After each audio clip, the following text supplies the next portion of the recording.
यी कुराहरू चाहिँ पहिला निकाल्नु पर्ने हुन्छ।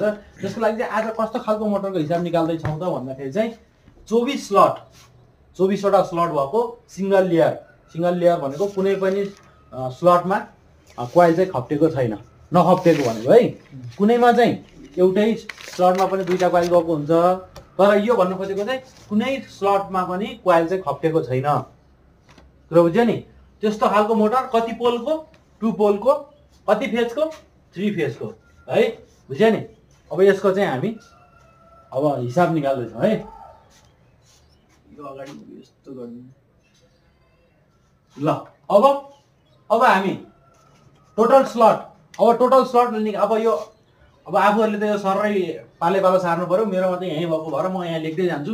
अब सुरुमा चाहिँ हामीले डेभलप डायग्राम बनाउनलाई अथवा हिसाब गर्ने बेलामा चाहिँ सुरुमा चाहिँ हामीले टोटल स्लट निकाल्नु पर्ने हुँदो रहेछ। टोटल स्लट चाहिँ मैले अघि नै भनिसकेको थिएँ, क्वेसनमै दिएको